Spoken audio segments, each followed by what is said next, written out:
Donc tout d'abord, quand même, j'aimerais vous remercier de m'avoir invité pour parler de ça, parce qu'on n'en parle pas souvent, donc c'est quand même quelque chose de pas mal. Et donc pour ceux qui voudraient suivre l'intervention, pour les auditeurs qui veulent suivre l'intervention de manière imagée et un peu plus cadrée, on a le document PDF dont je viens de donner l'adresse, qui va nous permettre de détailler tout ça. Et puis je dirai à chaque fois que je passe d'une diapositive à l'autre pour que les auditeurs puissent facilement voir où on en est. Donc avant de parler de la construction du marché transatlantique et comment ce projet se construit depuis une vingtaine d'années, il faudrait quand même expliquer un minimum quel est l'objectif. Donc l'objectif que se sont fixés en fait l'Union européenne et les États-Unis, ça n'est rien moins qu'un marché commun entre États-Unis et Union européenne qui, selon le Parlement européen et le Congrès, donc devrait arriver à terme en 2015. Donc c'est un marché unique. Donc pour arriver à cet objectif, on va passer par un abaissement progressif de toutes les barrières aux échanges commerciaux. Donc, bon, bien sûr, ça passe par la liberté de circulation totale de tout ce qui est biens, services, capitaux et travailleurs. Donc tout ça, c'est une libéralisation sur le modèle occidental néolibéral, donc qui se base sur le libre-échange, la compétition économique, la concurrence libre et non faussée, etc., etc. Donc ce marché se construit depuis, on va dire, le milieu des années 90. Donc pour ceux qui suivent sur le document, on va pouvoir passer à la deuxième diapositive et voir, on va détailler un peu le cheminement de l'intervention. Donc pour commencer, je vais quand même vous parler de notre travail, les auteurs et la méthodologie.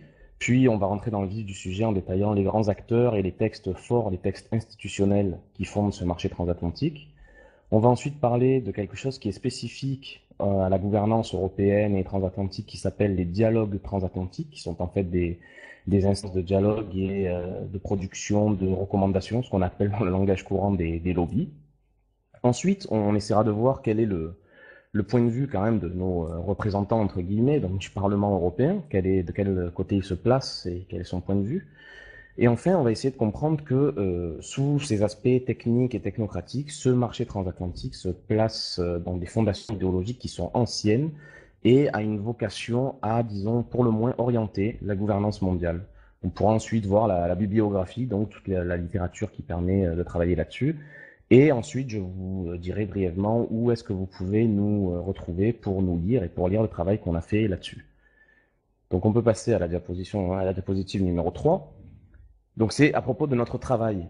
Donc en fait, déjà pour nous présenter, donc on est deux à travailler. Donc il y a moi-même, Lior, et Samy, donc qui est un auteur aussi sur le blog et qui a beaucoup travaillé sur la partie idéologique du partenariat transatlantique.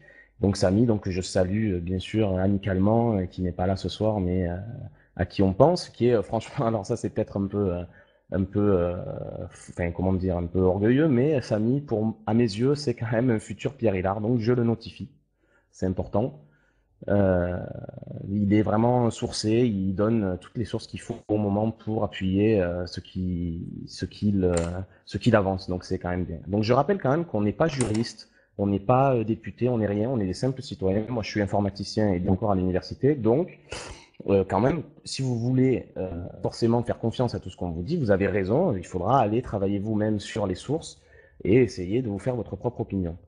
Donc concernant la méthodologie, on a utilisé une méthode que j'appellerais la doctrine Pierre Hillard, c'est-à-dire que pour rester incontestable et incontesté, on s'est appuyé sur des sources strictement officielles, dont des sources institutionnelles à partir des sites gouvernementaux, par exemple des résolutions du Parlement européen, des communications de la Commission européenne.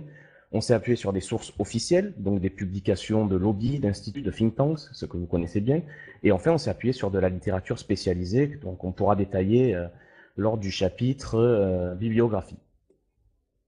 En passant à la diapositive suivante, on va pouvoir commencer à entrer dans le vif du sujet en identifiant les grands acteurs. Donc on a une série d'acteurs qui vont construire ce marché transatlantique, au premier desquels, le plus important, c'est le sommet Union européenne et États-Unis. C'est une rencontre qui a lieu à 2 fois par an selon les périodes. Et c'est ce sommet UE-USA qui va signer des déclarations et des accords. Donc c'est eux qui vont faire avancer, institutionnellement parlant, le marché transatlantique. Donc du côté des États-Unis, on a le président des USA, bien sûr, en ce moment c'est Barack Obama, et du côté européen, on a le président de la Commission et le président du Conseil. Donc On a un deuxième acteur qui est le Congrès américain, donc bien sûr les représentants américains, mais sur qui on n'a pas travaillé sur les résolutions du Congrès, on ne sait pas ce qu'il en pense de manière directe. On sait qu'il est pour parce qu'en lisant les résolutions européennes, il y a des références qui sont faites au Congrès et qui nous montrent qu'il est pour. Mais on n'en parlera pas parce qu'on n'a pas d'informations plus précises. Il y a un troisième acteur qui est très important, qui est le Parlement européen, qui lui, par contre, est très fait beaucoup. Il a fait de nombreuses résolutions sur le sujet. Il en fait 1 à 2 par an, lui aussi. Et on a pu en étudier certaines. Une autre partie de ces acteurs, c'est ce qu'on va appeler la société civile et ce qu'on appelle dans le cadre transatlantique les dialogues transatlantiques, qu'on étudiera plus tard dans l'intervention, et qui sont en fait, comme je l'ai dit tout à l'heure, des lobbies sur différents sujets. Donc en passant à la diapositive suivante, on va pouvoir entrer encore une fois dans le cœur du sujet avec la première déclaration transatlantique qui a été donc signée par le sommet États-Unis-Union européenne en 1990.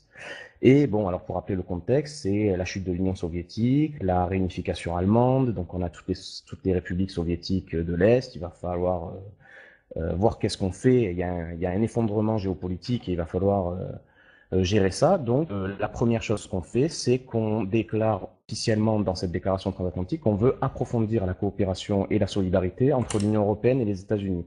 On ne parle pas encore d'un marché transatlantique unifié, mais on parle d'un rapprochement politique au niveau politique, économique, diplomatique, et on insiste sur la volonté qu'ont les deux grands acteurs de favoriser l'ouverture économique mondiale, donc ce qu'on appelle aujourd'hui la mondialisation, qui prend forme réellement à ce moment-là. Donc cette déclaration stipule aussi qu'on va devoir créer des dialogues transatlantiques et en particulier un dialogue réglementaire. Alors vous allez comprendre pourquoi le dialogue réglementaire est particulièrement important et pourquoi on y fait souvent référence dans ces déclarations. C'est parce que quand on veut créer un marché unique, il faut se baser sur des normes uniques et sur des normes qui sont standardisées au niveau transatlantique. C'est pourquoi le dialogue réglementaire est très important et reviendra constamment dans les discussions transatlantiques. Donc ce dialogue réglementaire a pour but, en réalité, quel est son but? C'est de réduire les barrières techniques et non tarifaires, c'est-à-dire les barrières normatives aux échanges, tout ce qui empêche le commerce à cause de normes, par exemple les normes, je sais pas, de proportion de plomb dans la peinture, ce genre de choses. Donc encore une fois, sur le blog, vous trouverez un descriptif et une explication de ce qu'est cette déclaration transatlantique. En passant à la diapositive suivante, on passe à 5 ans plus tard, où les choses s'accélèrent un peu, et on a une déclaration, un accord qui est signé encore une fois au sommet États-Unis-Union européenne, et qui s'appelle le Nouvel Agenda transatlantique. Donc, dans cet accord, on place l'objectif sur un nouveau marché transatlantique, beaucoup plus poussé, beaucoup plus intégré, dans lequel on va vouloir abaisser les entraves au commerce, on va vouloir faire des accords de reconnaissance mutuelle sur certains domaines, on va vouloir renforcer la coopération réglementaire, encore une fois, très important, tout ce qui est réglementaire pour avoir des normes identiques des deux côtés. Et les domaines couverts sont les services financiers, l'information, les technologies et communications, la compétition économique, donc tout ce qui est la politique de concurrence, la protection des données, le transport, l'énergie, les biotechnologies, donc les OGM, la sécurité et la santé. Donc c'est un nouveau marché transatlantique qui couvre à peu près tous les aspects de la vie de tous les jours. Donc dans cette déclaration, on appuie aussi sur la volonté d'expansion du commerce mondial. On veut consolider la nouvelle OMC, parce que vous savez que l'OMC a été créée 1 an plus tôt, en 1994. On vise l'objectif d'une libéralisation financière sur des bases mondiales. Donc la déréglementation financière mondiale part aussi de cette volonté transatlantique. Et bien sûr, les deux acteurs s'accordent pour apporter leur support au projet d'accord multilatéral sur l'investissement. On ne va pas en parler ici parce que ça serait trop long, mais pour ceux qui s'y intéressent, c'est un sujet très intéressant à regarder, l'AMI. Donc en restant à la diapositive suivante, en restant dans le nouvel agenda transatlantique, les deux partenaires sont d'accord sur le fait qu'il faut créer des ponts à travers l'Atlantique, et ça, c'est ce qu'on appelle en fait la société civile. C'est-à-dire qu'à défaut de faire voter les citoyens sur un projet pour savoir s'ils sont d'accord ou pas, on va faire le projet quoi qu'il en soit, mais on va demander les avis des entreprises, les avis des partenaires sociaux, on va créer donc des liens commerciaux, des liens sociaux, des liens culturels et scientifiques, universitaires, et surtout des liens parlementaires pour favoriser donc la coopération dans la réglementation. Toujours très important, l'aspect réglementaire. Donc petite anecdote que je note, Ce nouvel agenda transatlantique est accompagné par une espèce d'annexe qu'on appelle le plan commun, et qui est en fait un plan qui donne des dates butoirs, des objectifs à suivre. Et en fait, les dirigeants donc du sommet États-Unis-Union européenne ont tout simplement expliqué et de manière explicite, donc ils le disent, qu'ils ont intégré à l'accord des recommandations tirées d'un rapport de 70 recommandations que leur avait fait passer le Transatlantic Business Dialogue, qui est le plus gros lobby des multinationales au niveau transatlantique. Donc passons maintenant à la diapositive numéro 8, pour arriver en 1998, 3 ans plus tard, à une nouvelle étape dans la construction de ce marché transatlantique qui est le partenariat économique transatlantique, qu'on peut appeler le PET. Donc, son objectif, c'est poursuivre la lancée du nouvel agenda transatlantique de 1995, dont on vient de parler. Donc, bien sûr, améliorer toujours la coopération réglementaire, donc toujours resserrer les normes, effacer les différences, donc abaisser les barrières aux échanges commerciaux en effaçant les différences de normes. Et bien sûr, on prône la coordination et le rapprochement des positions des deux ensembles au sein d'organismes internationaux, c'est-à-dire par exemple à l'OMC, avoir des positions proches, d'avoir des positions communes sur les sujets à l'OMC. Donc les objectifs de ce partenariat économique transatlantique, c'est bien sûr une libéralisation accrue, c'est-à-dire harmoniser la réglementation pour les biens de manière à accélérer le processus d'intégration, de manière à ce qu'on puisse échanger de plus en plus de biens de part et d'autre de l'Atlantique, identiques pour les services, où on précise qu'il faut garder les marchés ouverts, où on propose de faire des accords de reconnaissance mutuelle sur certains domaines, et que tout ça soit fait sur la base de l'accord général du commerce des services, qui est un traité signé lors de la création de l'OMC, et dont on ne va pas parler encore une fois aujourd'hui, parce que ça serait très compliqué, et on peut trouver par contre sur Internet de nombreuses informations sur ce traité. À la page suivante, on reste toujours sur le partenariat économique transatlantique, et cette fois-ci, les deux acteurs non seulement proposent la création, mais directement formalisent les dialogues transatlantiques en renouvelant leur confiance au TABD, qui est le dialogue du business, donc des entreprises, qui était déjà créé, mais on va aussi créer le TAED, qui est le dialogue environnemental, on va créer le TALD, qui est le dialogue social, et le TACD, qui est le dialogue des consommateurs. Donc on verra plus tard qu'est-ce que c'est que ces éléments-là. Petite information, dans le partenariat économique transatlantique, avec dans la documentation qu'on peut trouver sur le site de la Commission européenne, on a une annexe pour les services avec beaucoup de détails, où, pour ceux qui connaissent un peu l'AGCS, on voit qu'on demande le plus haut niveau de libéralisation possible pour les prochaines négociations sur le commerce des services, c'est-à-dire ouvrir le plus possible de marchés en réalité, et assurer bien sûr que les normes que vont prendre les deux acteurs seront adéquate par rapport au principe de la GCS. Donc on saute d'à peu près 10 ans en passant à la diapositive numéro 10 et on arrive à 2007. 2007, qu'est-ce qui se passe? Il se passe quelque chose de très important qui est l'accord cadre. Alors nous on l'appelle l'accord cadre, mais en fait son vrai nom c'est l'accord cadre pour la promotion de l'intégration économique transatlantique. C'est pour ça qu'on l'appelle tout simplement l'accord cadre, qui lui a pour but d'accélérer la réduction des barrières aux échanges et aux investissements. Donc là, le but, c'est vraiment d'arriver à une libéralisation totale.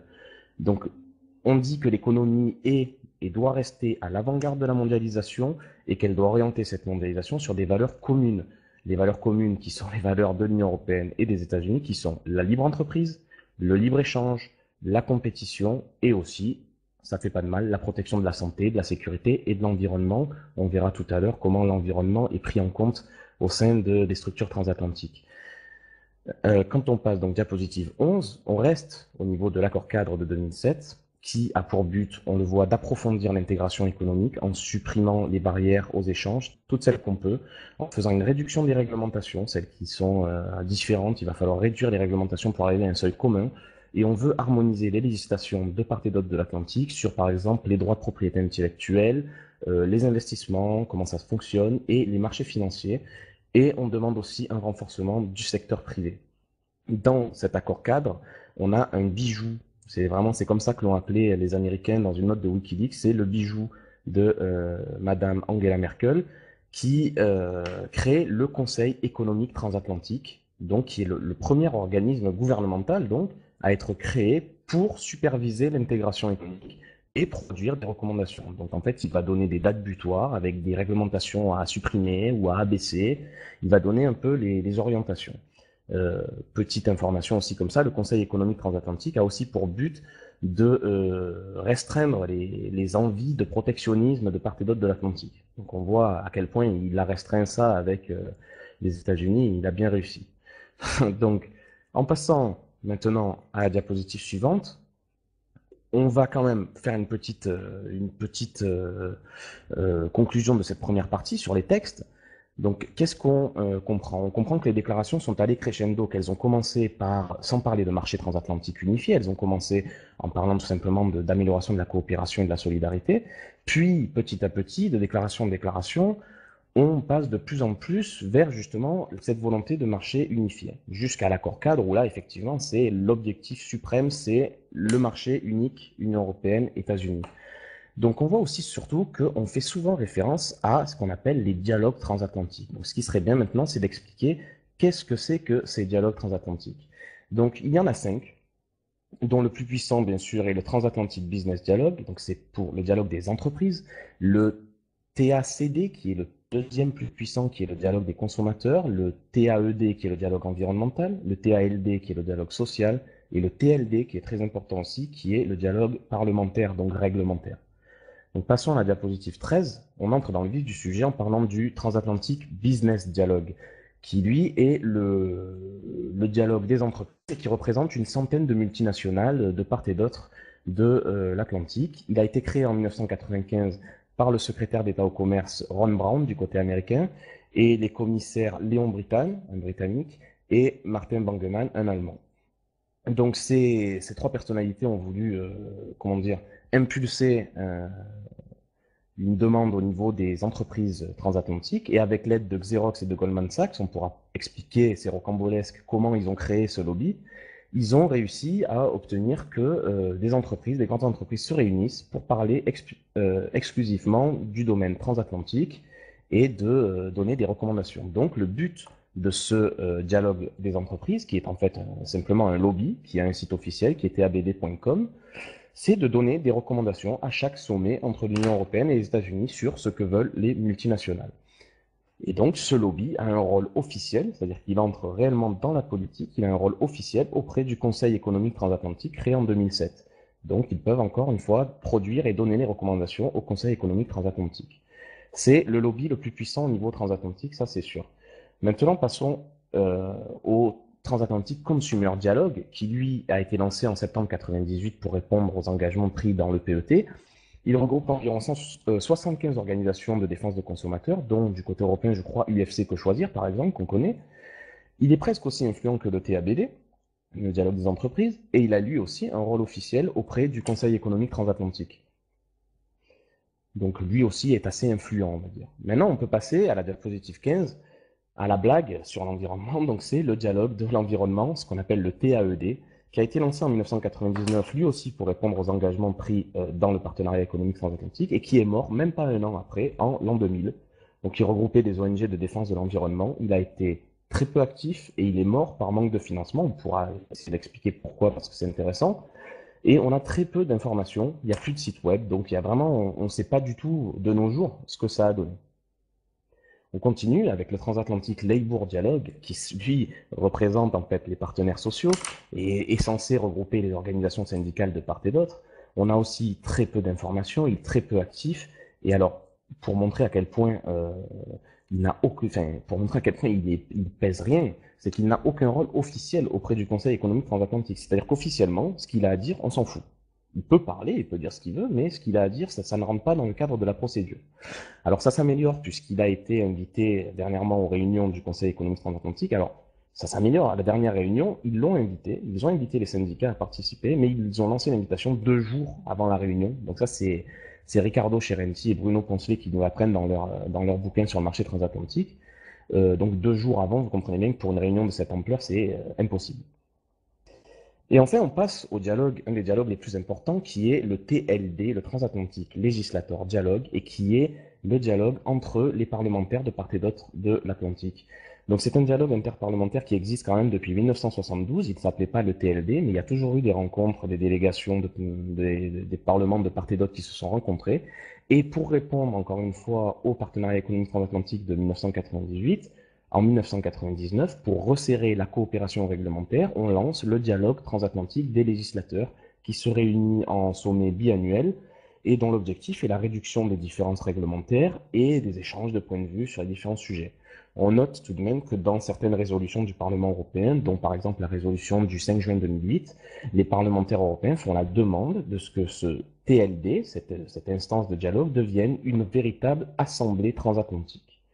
Donc maintenant qu'on a vu les différents dialogues les plus importants, on a vu que le dialogue des entreprises écrasait tout et qu'il était bien entendu le plus influent, on a vu que le dialogue des consommateurs était aussi influent, on a constaté la blague environnementale et sociale, et on a vu qu'un autre des dialogues importants était le dialogue réglementaire du TLD. Donc on pourrait imaginer, se demander, enfin, qu'est-ce que pensent nos représentants au Parlement européen de ce projet? Qu'est-ce qu'il en pense, vu qu'on n'a aucun appel aux citoyens pour voter? Alors au moins, qu'est-ce que nos représentants pensent de cela? Donc en passant à la diapositive suivante, on constate que le Parlement européen a apporté un soutien constant à ce projet. Le Parlement est très lié à la construction transatlantique, c'est un fervent soutien du grand marché transatlantique. On a pu étudier plusieurs résolutions, par exemple celle du 1er juin 2006, 25 avril 2007, on a même un avis du Conseil économique et social du 25 mars 2009. Bref, on a quand même un certain nombre de textes qui sont détaillés sur le blog et qui peuvent nous donner la tendance de l'avis, l'opinion du Parlement européen. À la diapositive suivante, on va voir les objectifs du Parlement européen. Donc, il n'en démord pas, hein. Le Parlement européen, lui, il veut un marché transatlantique unifié pour 2015. Il insiste non seulement sur un rapprochement économique, mais un rapprochement à tous les niveaux des deux entités. Il insiste sur un rapprochement politique, un rapprochement diplomatique, la défense, commercial, financier, un rapprochement sur tous les niveaux. Il fait une demande constante d'être un peu plus impliqué, puisqu'il est vrai que le Parlement européen, vous le savez, ne sert pas à grand-chose, il ne peut que donner son avis sur ce genre de sujet, et il demande que le TLD devienne une assemblée parlementaire transatlantique. Alors bien entendu, dans la logique de la gouvernance européenne, il félicite le fait qu'on s'adresse à la société civile, et notamment au TABD, le lobby des entreprises, et il demande, il implore que l'on revitalise, il faut lui rendre cet hommage, qu'on revitalise le dialogue social et le dialogue environnemental, puisqu'il constate effectivement qu'il y a un gros problème à ce niveau-là.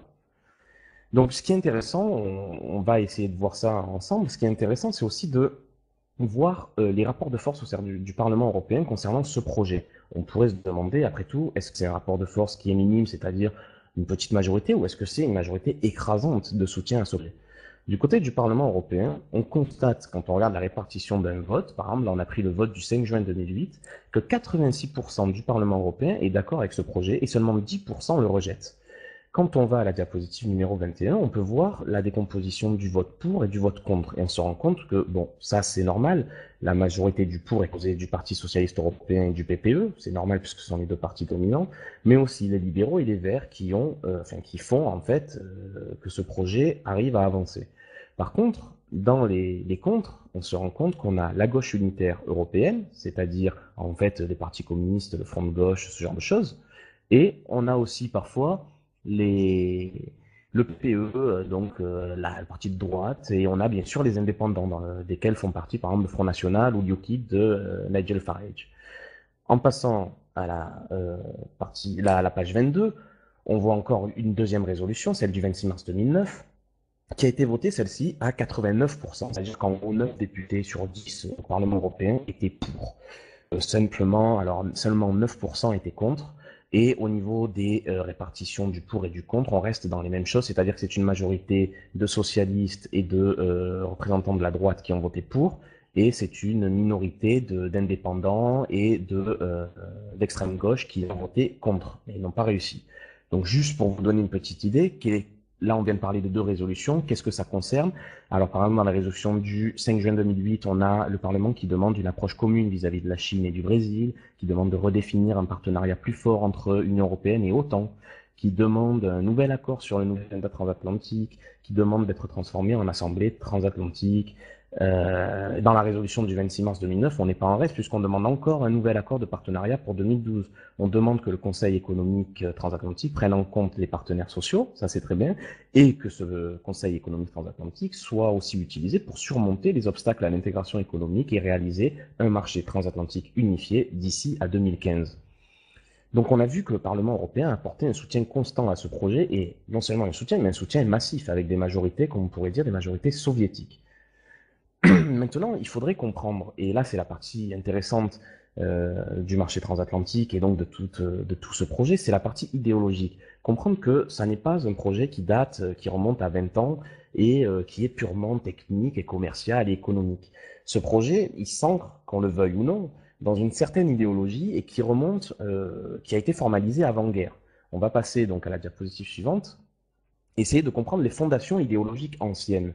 Alors pour cela, il faut que je vous parle de quelqu'un qui s'appelle, un homme, un journaliste très connu, qui s'appelle Clarence Kirschman Strait, et qui était représentant du New York Times auprès de la Société des Nations, il me semble, et qui a sorti en 1939 un livre qui s'appelle Union Now. Donc ce livre avait pour objectif, dès qu'en gros, il fallait créer une fédération, et non pas une ligue, mais vraiment une union fédérale des démocraties libres contre l'Axe, parce qu'à l'époque, il y avait l'Axe. Donc, ce Clarence Kirschman Strait va cesser ses activités de journaliste et va commencer à donner des conférences dans les milieux influents aux États-Unis. Il va faire une tournée des États-Unis avec cette idée et il va emporter l'adhésion de l'intelligentsia, comme on peut l'appeler. Il va créer plusieurs instituts, dont le Federal Inc. et l'Atlantic Union Committee. Donc, ce sont des instituts qui regroupent des personnalités influentes et qui prônent justement cette union fédérale. Mais à la fin de la Deuxième Guerre mondiale, quand l'Allemagne tombe et qu'on a un repositionnement géopolitique énorme entre les États-Unis et l'Union soviétique, on a une réorientation idéologique de toute cette mouvance Clarence Kirschman Strait et toute cette mouvance d'union fédérale qui va demander maintenant une union fédérale non plus de 15 démocraties libres, mais une union fédérale atlantique. Donc là où il faut comprendre que ces organismes sont très puissants et que ces idéologies court vraiment dans les veines du pouvoir, c'est que les gens qui font partie de ces organismes, donc Clarence Kirschman Strait, sont à l'origine, vraiment, c'est-à-dire que c'est vraiment des gens de l'Atlantic Union Committee et des gens de Federal Union, comme par exemple Théodore Achille, qui ont créé par exemple l'OTAN, ni plus ni moins. Ce sont eux qui sont à l'origine de l'OTAN, ce sont eux qui sont à l'origine du plan Marshall. Et quand vous allez étudier les relations transatlantiques, il faudra comprendre que ces gens-là sont à peu près partout au niveau des relations transatlantiques et sont très influents. Donc pour comprendre, on peut passer à la diapositive suivante et on va parler de 3 déclarations, parce qu'il ne faut pas croire, toutes ces choses-là, toute cette idéologie, elle est tout de même pas récente, et il y a des citoyens très distingués qui en font la promotion depuis les années 50. Donc on a étudié 3 de ces résolutions, ça c'est Samy qui a étudié tout ce côté-là sur le blog, et on voit par exemple en 1954 la déclaration de l'unité atlantique signée par 150 citoyens distingués des nations du pacte atlantique. Je peux vous dire qu'il y a, c'est un mix d'universitaires, d'hommes d'affaires, de gens du milieu politique, etc. Donc par exemple, on peut trouver William Donovan, qui est l'ancien directeur des services secrets américains, Henry Ford, qui est le président de Ford Motor Company, George Marshall, à l'origine du plan Marshall, Clarence Strait, bien entendu le gourou, Henry Truman, ancien président des États-Unis. Du côté britannique, on trouve Julian Huxley, que certains d'entre vous connaissent. On trouve Bertrand Russell. Et au niveau français, on trouve par exemple Maurice Allais, Michel Debré ou même Valéry Giscard d'Estaing. Donc ces citoyens-là très distingués ont signé cette déclaration de l'unité transatlantique où ils demandent d'harmoniser les nations du pacte au niveau politique, commercial et militaire, c'est-à-dire de créer une fédération à partir de l'OTAN. Donc une fédération atlantique, OTAN dit Atlantique Nord. En janvier 62, on récidive, on a une déclaration de Paris, donc qui est signée par 90 citoyens, donc du même acabit, qui pose les bases d'une fédération transatlantique entre démocraties et qui propose l'expansion de l'ACE, comprendre à la Grande-Bretagne, et un partenariat de cette même communauté économique européenne, un partenariat commercial avec les États-Unis, ce qui serait, je cite, le prélude à la constitution d'une communauté économique atlantique ouverte à toutes les nations du monde libre. Donc vous voyez que le marché atlantique, le marché transatlantique, c'est pas nouveau. On en parle depuis 1954, depuis 1962. Et la même année, en 62, en novembre, on a une deuxième déclaration de l'unité atlantique qui, elle, a été signée par 242 leaders des nations de l'OTAN, dont William Clayton, qui est ancien secrétaire d'État américain, Henry Ford, toujours le même, notre ami Henry Kissinger, Clarence Strait, dont on a déjà parlé, Julian Huxley, le prince Bernard des Pays-Bas, Maurice Allais, Valéry Giscard d'Estaing, le philosophe Raymond Aron, Guy Mollet, Jacques Rueff, l'économiste, et on a aussi le belge très influent Paul Van Zeeland. Donc ces gens-là, qui sont très influents et très puissants, signent une déclaration de l'unité transatlantique en novembre 1962 où ils veulent un partenariat commercial entre communauté économique européenne et États-Unis, ouvert éventuellement aux autres nations. Donc, qu'est-ce qu'on peut comprendre? On peut comprendre que cette idéologie, ça date et que on met en place petit à petit quand même quelque chose qui a été promu par une certaine intelligentsia depuis le début de la deuxième moitié du XXe siècle. Alors, ce qu'il faut voir aussi, c'est qu'on a une certaine orientation vers une gouvernance mondiale. À la diapositive suivante, on peut constater, on peut conclure que on a deux faces pour une fédération. En fait, on a une intelligentsia qui, depuis la deuxième moitié du XXe siècle, prône une union fédérale transatlantique. Or, pour ce faire, on est passé d'un côté par le marché transatlantique pour l'économie et par l'OTAN pour tout ce qui est la défense et les relations extérieures, en gros. Donc, on a les deux faces d'une même pièce, les deux jambes qui vont nous permettre d'avancer dans l'intégration. Et tout ça, ce sont les bases de la future fédération atlantique. En tout cas, la future qui aura lieu, qui n'aura pas lieu, mais qui est prônée par ces élites. Donc, bien sûr, ce que cela permet, c'est au niveau des multinationales, c'est très arrangeant, puisque c'est une mise à plat des souverainetés nationales, c'est une mise à plat donc des réglementations locales qui nous gênent pour faire des économies d'échelle. C'est aussi la volonté, encore une fois, de la méthode monnaie de créer une intégration économique qui amènera forcément à une intégration politique, comme cela s'est passé au niveau européen, c'est-à-dire qu'on a créé d'abord le marché et qu'ensuite, pour répondre aux problèmes que créait ce marché, il a fallu créer des instances supranationales. Donc là, c'est un peu le même schéma, c'est-à-dire qu'on est en train de créer un marché transatlantique qui fait que nos économies sont de plus en plus interdépendantes et on crée de plus en plus aussi des organismes pour gérer cela. On a vu en 2007, on a créé le Conseil économique transatlantique. Donc l'économie transatlantique, il faut le savoir, représente 60% du marché planétaire. Et c'est pour ça que c'est quelque chose de très important et que ça va permettre de faire beaucoup de choses. C'est que le fait d'unifier le marché européen, le marché des États-Unis, ça force obligatoirement le reste de la planète à se plier aux normes, c'est-à-dire aux standards que l'on va utiliser parce que, comme le disait le sénateur Bob Bennett, qui a été le premier coprésident du Conseil économique transatlantique, on, on force en fait, par exemple, un Chinois qui voudrait quand même vendre son produit à 60% du marché de la planète, serait obligé de produire selon les normes décidées par l'Occident. Donc, on est vraiment dans une optique de domination réglementaire de fait. Donc ça, c'est important aussi à comprendre parce que c'est l'enjeu, c'est aussi l'enjeu. Et en fait, dans les textes, qu'ils soient institutionnels ou des lobbies ou tout ça, on retrouve une volonté soutenue et explicite d'orienter la mondialisation selon les critères atlantistes. On ne parle pas forcément d'une certaine mondialisation qu'on pourrait imaginer harmonieuse ou pas. On parle non, on part sur le principe de libre-échange, de compétition, la concurrence libre et non faussée.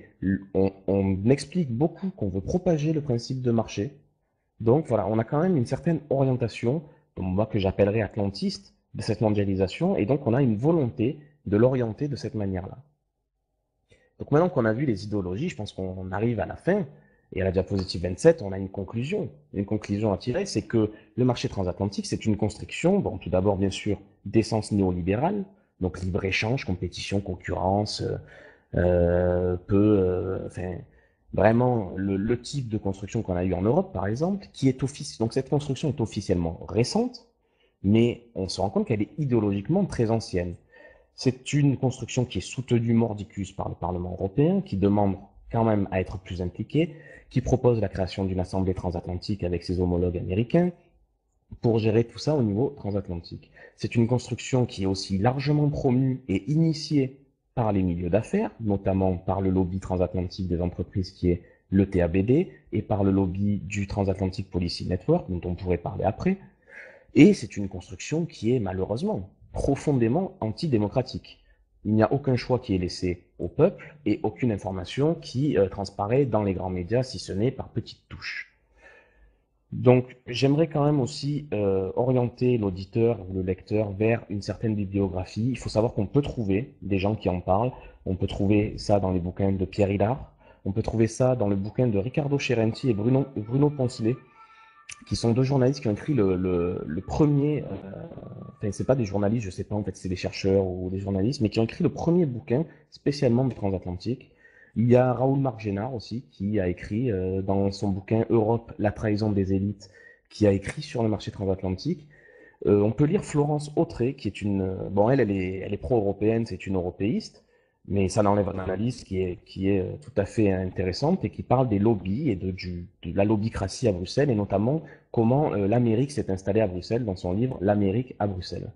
Et on peut aussi lire, alors ça c'est pour l'avant Deuxième Guerre mondiale, on peut lire Annie Lacroix-Ries, qui a écrit un bouquin qui s'appelle L'intégration européenne de la France sous la tutelle de l'Allemagne et des États-Unis. Alors c'est fastidieux à lire parce que ça fait référence à beaucoup de notes des banques centrales, etc.